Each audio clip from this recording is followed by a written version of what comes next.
If the enzyme works, but just doesn't work perfectly, that's when you get the older disease, and it's, and I say old, but it's, people in their 40s. So I'm in my 40s, so when they're very young, they're really obese.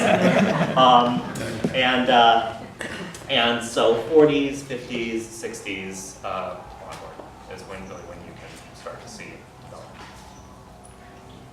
Any other questions? Hi, Robert. It's Pat Michael York. Oh, hey. Hey. How are you? I'm very well, but like you, I had a rare and a misdiagnosed disease. In my case, it was amyloidosis. And my life was saved at the Mayo Clinic 2 years ago with a stem cell transplant. And I just wondered, and they're very gung-ho there, that stem cells can save the world.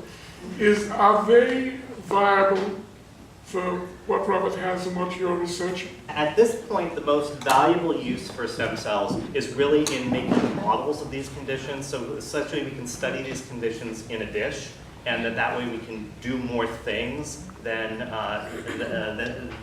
we can do otherwise.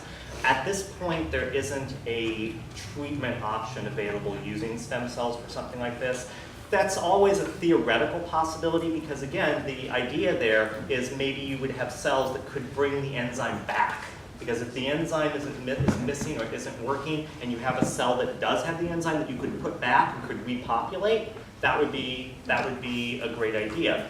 But we just don't have a way to do it yet. But that certainly would be one thing that people are considering for not only for this, but for a number of different diseases. At the Mayo Clinic, there's a regenerative department, and they're doing stem cell, autologous stem cell transplant for almost every disease. And Michael's were his own stem cells. Right.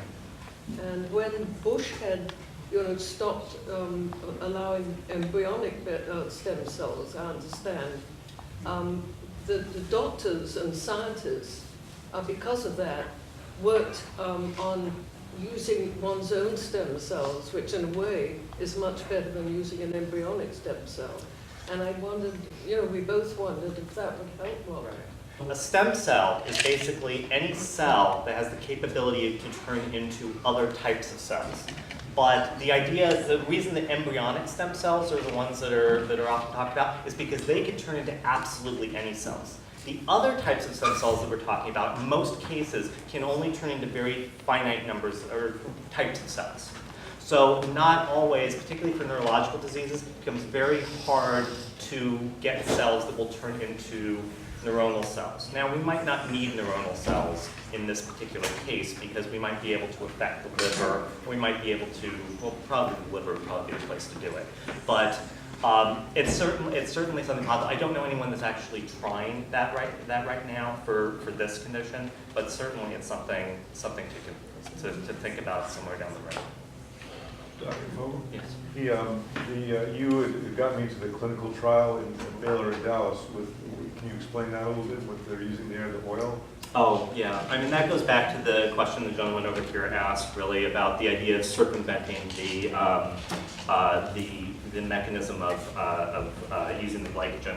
So your body can use other molecules for energy besides glucose.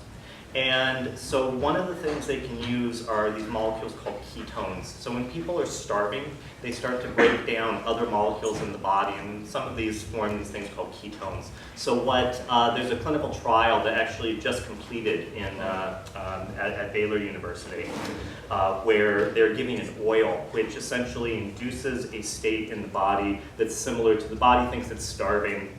So it starts to use these molecules like ketones for energy instead of the glucose. So what happens is it sort of bypasses the pathway that's the problem.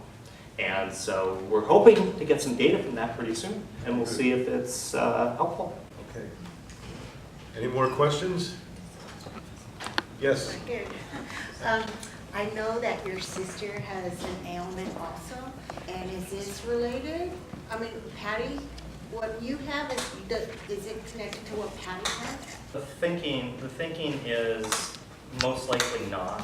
but we don't know for sure because we really never haven't been able to do anything in that in that regard. I just want to say, from a practical, I'm moving into the science here, but a lot of what I've been dealing with in terms of my life is having to just deal with the challenge. I mean, I was a caregiver for my sister for many years, so that kind of has helped me adapt mentally to my situation. But also, I've just learned a lot of things about spirit and about being able to achieve things, you know, from a wheelchair, and that's been an interesting part of the journey as well. There was a great quote that a lot of you heard me say a lot of times. It was from Art Linkletter, who once said, things turn out best for people who make the best of how things turn out. And that's kind of, it's really, kind of helped me. But anyway, thank you all for coming, and